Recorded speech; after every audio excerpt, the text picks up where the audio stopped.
महागठबंधन की चौथी बैठक आज तेजस्वी के आवास पर है। बैठक में गठबंधन के सभी घटक दलों के नेता शामिल होंगे, जिसमें आगे की रणनीति पर चर्चा होगी। सीट शेयरिंग पर भी चर्चा होने की उम्मीद है, जिसको लेकर खींचतान अब भी जारी है। लेफ्ट गठबंधन की प्रमुख पार्टी माले ने 45 सीटों पर दावेदारी की है, तो वहीं वीआईपी सुप्रीमो मुकेश सहनी ने 60 सीटों पर दावेदारी की है। कांग्रेस इस बार खुद को पहले से ज्यादा मजबूत बताकर 70 से अधिक सीटों पर दावा कर रही है। महागठबंधन की सभी पार्टियां इस बार ज्यादा सीटें चाहती हैं।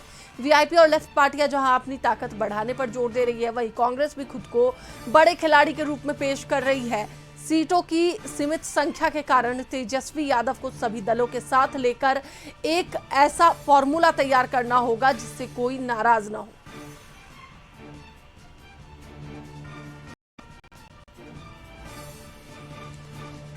फिर से आपको बता दें कि महागठबंधन की चौथी बैठक आज तेजस्वी के आवास पर होने वाली है।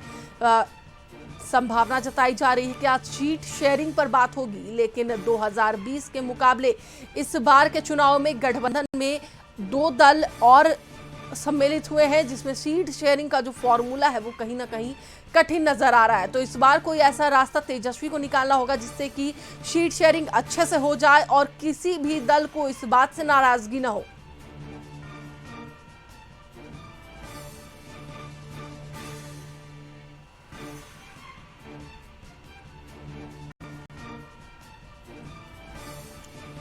फिर से आपको बताते चले कि महागठबंधन की चौथी बैठक आज तेजस्वी के आवास पर होने वाली है और इस बैठक में संभावना जताई जा रही है कि सीट शेयरिंग पर आज बात होगी। इसी पर अधिक जानकारी के लिए हमारे साथ हमारे सहयोगी राजीव जुड़े हुए हैं, उनसे बात करेंगे।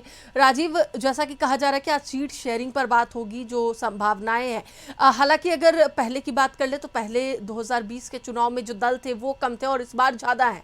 और साफ तौर पर देखा जा रहा है कि अगर तेजस्वी यादव इस बार समन्वय नहीं बैठा पाए तो जिस तरीके से अल्टीमेटम उन्हें भी मुकेश सहनी ने दे दिया है, कहीं ना कहीं जो गठबंधन के घटक दल हैं उनसे थोड़ा बहुत डर बना हुआ है। तो क्या लग रहा है कि इस बार जो सीट शेयरिंग पर बात होने वाली है संतोषजनक बात होगी?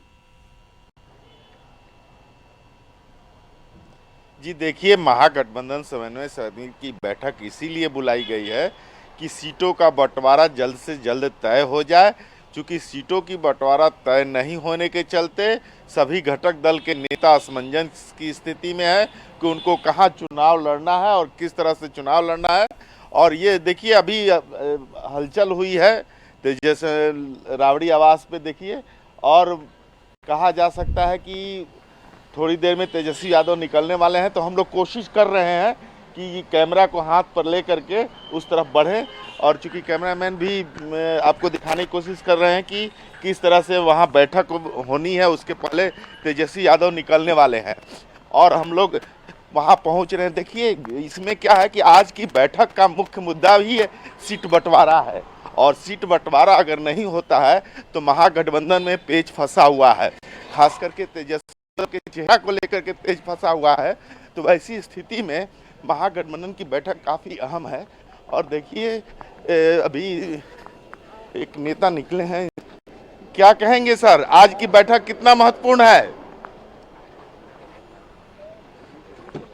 किसी भी व्यक्ति को जन्मदिन पे बधाई देना, जहां व्यक्तिगत संबंध है आपका, तो सिर्फ जन्मदिन की बधाई देने आए थे। अच्छा। और हमारी शुभकामना वो स्वस्थ रहे और दीर्घायु हो। अच्छा, मुख्यमंत्री नीतीश कुमार को देखिए, अब ये एक्चुअली जदयू के नेता हैं, पहले राजद में हुआ करते थे और लालू जी के काफ़ी करीबी हुआ करते थे, वो मिलने आए थे और उन्होंने ही ये बात कही है। और देखिए तन्या, एक चीज़ तय है कि आज की जो बैठक है काफ़ी अहम है, और इस मामले में अहम है कि सभी घटक दल जो हैं सीट को लेकर के खींचतान कर रहे हैं। अब मुकेश सहनी की बात कर लें तान्या, तो मुकेश सहनी ने स्पष्ट कर दिया है कि वो 50 सीट से कम पर मानने को तैयार नहीं है। दूसरा, उन्होंने शर्त रखा है कि वो उप मुख्यमंत्री का पद उनको चाहिए। तो कहा जा सकता है कि ये जो घटक दलों की बैठक है काफ़ी अहम है।